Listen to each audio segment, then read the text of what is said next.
In the winter season, around December 25th, the people celebrated the winter solstice. And so the winter solstice would come about somewhere from December 21st all the way to around January 6th or so.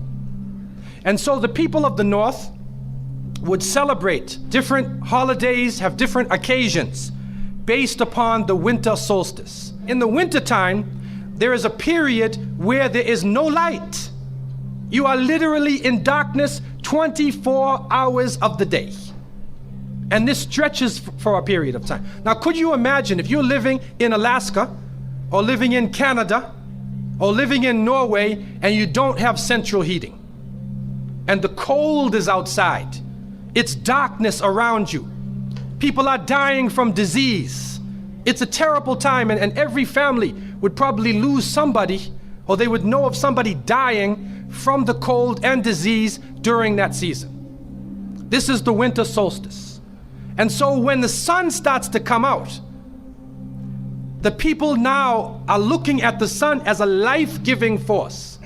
And so during that time, a number of ceremonies were held in northern countries. In the far north was the Feast of the 12 Nights, which stretched from December 25th to January 6th. Also in ancient Greece, there was the Bacchanalia, which was held for their god Bacchus, the god of wine and sport and play. The Romans had the Saturnalia for their god Saturn, their main sun god Saturn.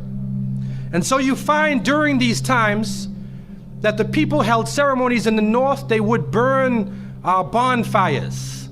The light was important, the fire, because the fire represents the light, the life-giving force for those who worship nature. Also in the north, they recognized that there was one tree that despite the cold would still remain alive, the evergreen tree, the fir tree. And so in some cases they would take this fir tree, believing that there was powers of life within the tree, and they would put it in their homes, set it there and put a light on the top of it, or burn them in the front, or they would make mistletoes and put them over their doorways, a type of what we would call ta'weez or tamima. It is an amulet. And they would hang the amulet over their doors, hang the amulets in their home, hoping that this fir tree, that this so-called life-giving force would protect them from the danger of the winter. And so their ceremonies developed around this. And this went on for hundreds of years. We also find in the ancient northern countries, and the Druids of the north, they carried out special ceremonies surrounding the mistletoe and surrounding the fir tree and the beliefs, and they would meet within circular areas. And they had a secretive cult that spread throughout the far northern countries. One of the interesting individuals, and you can look this up if you can find it in the dictionaries or encyclopedias, is a man called Mithra or Mithras. This is a very mysterious character. And when you look at history, you find that this individual called Mithra was born on December 25th. His day of the week was the 7th day of the week, that we still call Sunday. He was supposed to be the son of the sun god himself, and they had a special sacrament made up of bread and wine, and they would make this drink during this time, and supposedly he died for the sins of the people. Sounds familiar, doesn't it? But when you try to find Mithra or Mithras in the encyclopedias, they, through state intervention, erased the name. Why is this?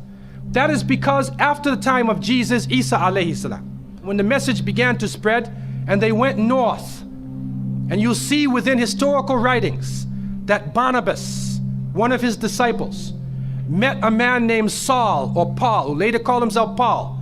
Paul said he saw Jesus on the Damascus road, and he went to the disciples, but the disciples turned against Paul. Only Barnabas stayed with him. But when Paul and Barnabas went into Greece, Barnabas left him. Now, what is the reason why they all left him? What are the concepts coming through Paul?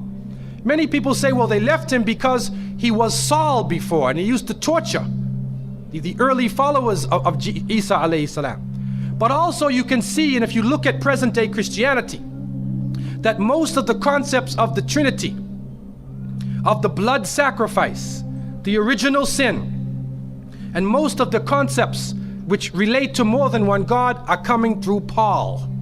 The preachers are quoting Paul sometime more than Jesus during their sermons.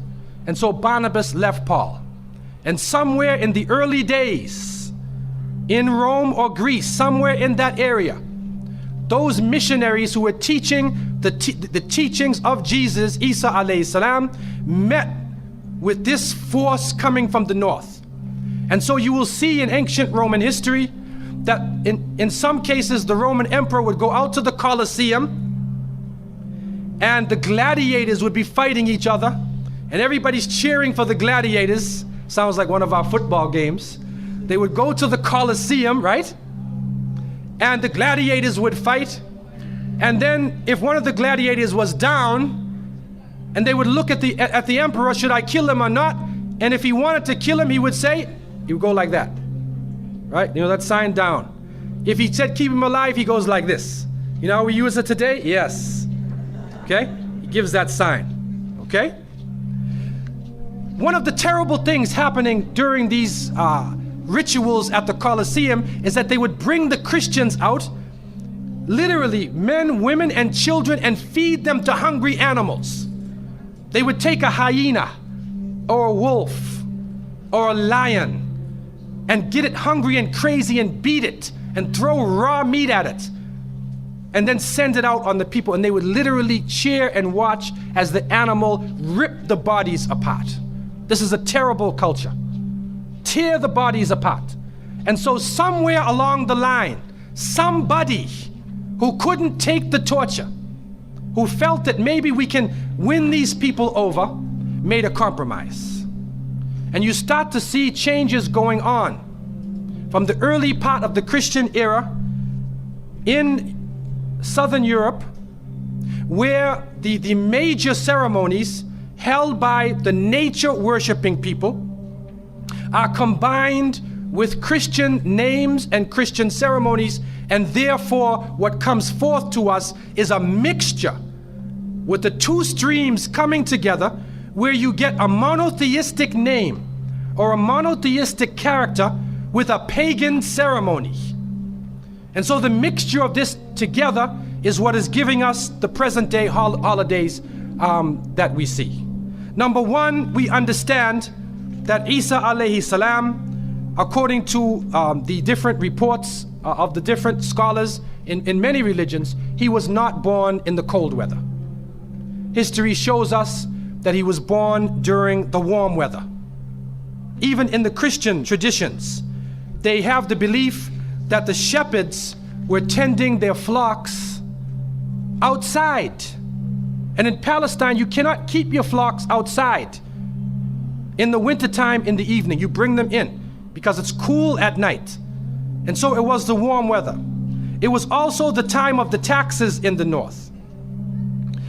In the story coming in the Quran, when we see the mention in chapter 19 in verses 24 to 25, and we see the mention of the story of Mary, because it is the belief of the Muslims that Maryam, may Allah be pleased with her, was a virgin, and she had dedicated her life to the worship of one God, prayer and fasting. And by the power of Allah, that the Creator breathed His Spirit into her, and she conceived Jesus. He said, be, and it is. She conceived Jesus, Isa alayhi salam, without a father, without a man. That is a belief of Islam. It is also a belief that when she felt the pain of the pregnancy, that the angel came to her and told her to go outside of the city. She went outside of the city to a remote area, and there she found a palm tree, and she found water. And it was speaking about rutub, janniya. It was speaking about a type of rutub, or a type of dates. And those who know, who have lived in the desert area, know that when the dates become ripe, when you start to see the color of the dates change, because dates are not brown, you know. Dates are originally red and they're yellow, they're other colors, but they turn the brown. It's at the height of the heat that the dates become ripe. And so it's at that time that she gave birth to Isa alayhi salam. So from different points of view, different historical points of view and different religions, we understand that Isa alayhi salam was not born during the winter season. He was born in the warm weather. So who was it that was born in the winter season? What is that? Who is that character now? Let us become detectives and try to find out the answer to this problem. Number one, you have to understand this concept of Saturn, the concept of Bacchus. When they are portrayed by the different artists who drew pictures of them or the sculptures, they're usually portrayed as a heavy-set man with a white beard. And when in the Sistine Chapel, Michelangelo drew his picture, you could see the long flowing beard, and there are actually pictures of this man on a sled being drawn by snakes with wings. Snakes with wings. Snakes do not normally fly. But in this case, the snakes have wings, and the heavy-set man is on his sled being drawn by these flying animals. Sound familiar to you now, doesn't it? He's being drawn by the flying animals. He's performing miracles. He's coming out on December 25th, which is not the birthday of Isa alayhi salam, has nothing to do with Christianity. It is the time of the Bacchanalia and the Saturnalia, and he is representing riotous fun, drunken revelry. And so what happens on Christmas, the Christmas season, especially in America, people today are not even thinking about Isa alayhi salam. They're not even thinking about Jesus. They're looking how they can get drunk. On Christmas, what is going on? In the Caribbean and many parts, if they offer you a Christmas pudding or Christmas pie or Christmas drink, watch out. Because it's probably laced with rum or wine. That's the spirit of the season. Now, this riotous occasion that was going on went so far that the Christian church banned it. And the Church of England, according to historical sources, actually banned it all the way to 1647. It was prohibited in England to celebrate Christmas because they saw Christmas as being a pagan holiday. This is an official position taken by the Christian church, the Church of England, who were known at that time as Puritans. What happened was an individual was superimposed.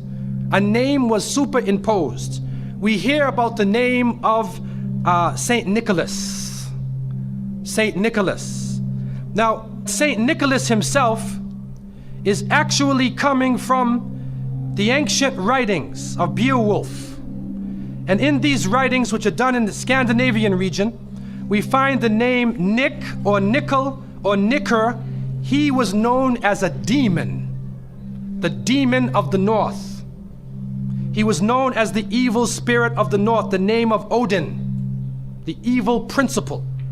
And so in Germany and in many of the northern countries, the people actually looked upon this so-called Saint Nick as being an evil force, and they would tell their children in the wintertime, don't go outside, because if you do, Nicholas will come along, Nickel will come along, he'll capture you, put you in his bag, and take you away. And so they used it as a negative concept. In Isaiah, in what is left of the Bible, in chapter 4, in 14:13, the devil is known as the prince of darkness. And it is an understanding that his throne, the seat of his power, is in the north. Somewhere in the north is the seat of power of this evil. And so the Germans also, when they depicted this Nicholas, or this Pelsnickel, as they would say, Pelsnickel in German, it means a furry devil. When they depicted him, they depicted him as a man with red fur. He had red fur coat, and his base was in the north, and he was the essence of evil. And the Church of England till 1647 took the position that this celebration could not go on. So what we are actually seeing is that the Christmas occasion was actually the time of evil. It was the time of the belief in the Saturnalia and the Bacchanalia. And because of this, they shifted the occasion to New Year's Eve. They shifted all of their feelings and their merriment and their evil to New Year's Eve. Now, before we go to that, looking back at Christmas, what is happening now in Christmas season? I don't know what goes on in Miami, but in the northern cities, on Christmas occasion, they put lights around and Santa Claus parades. Do you have a Santa Claus parade here? They have Santa Claus parades, and St. Nicholas is outside and he's in the streets and everybody's talking about St. Nicholas, and the poor children are taught that St. Nicholas is going to come down your chimney. Most people don't have chimneys in Miami anyway, but a 350-pound man is going to come down your chimney and bring you presents and keep his clothes white and red, and go to all of the homes in the area and put presents in your stockings and put presents under your tree, and then fly back out into space. And the father, the poor father who sweat and toiled all year to get you the presents, gets no credit for the present given to the child. St. Nicholas comes down the chimney, gives you this present, flies off into the night. And many of us were raised thinking, believing in this. Some of us would sneak into the night and look and see our father putting the present under the tree. We knew what he was doing anyway. But you went along with it, and the people say, well, you know, it's Christmas. Don't you like to have fun? You want to stop the children from having fun? What kind of people are you? But what are you teaching the children? You are using the name of Jesus, using the name of Isa alayhi salam, and you are using a figure who historically is the devil. The devil himself, wal-iyadhu billah. They are using his figure, and he has now taken over the Christmas season. Christmas now to most people means materialism. You have to buy presents for your cousins and your friends, and you got to buy about 34 presents. And you find that most American people are in debt for 6 months after Christmas. Now, where is Jesus? You get drunk, you fight, you lose all your money, the stores raise their prices. Isa alayhi salam is described as a very humble person. Most of the time he didn't wear shoes, only 1 or 2 changes of clothing. A very simple person, eating very simple food, fasting most of the time. You see what is going on? There are 2 streams now, a stream of polytheism, a stream of monotheism, and now the polytheism, the materialism, is overtaking the monotheism and standing in the way and taking over our society. And some foolish Muslims coming along from outside of in their country say, well, I just want to be an American. I want a tree too. So I said, one of the brothers said he had a Christmas tree in his house. He came for, I said, brother, do you know what the tree stands for? He said, no. Okay, I'll get a palm tree with dates. I'll make it halal, a halal Christmas tree. But brother, you have to understand what it means. You have to understand what it means. Number one, the Prophet ﷺ, when he spoke about, he talked about ar-ruqya, wa tama'im, wa tiwala. He said all of these things are shirk. That if you hang amulets thinking that this ta'weez or this amulet is going to protect you from something, then you are actually giving power to the creation of Allah and taking it away from the Creator.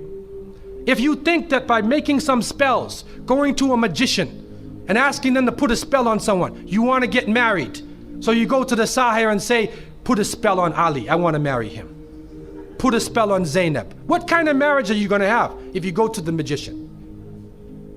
And so the Prophet, peace be upon him, named all of these things, the superstitions, the amulets, all of these type of things are the other stream which goes away from monotheism, from the belief in one God, and takes you into another religion.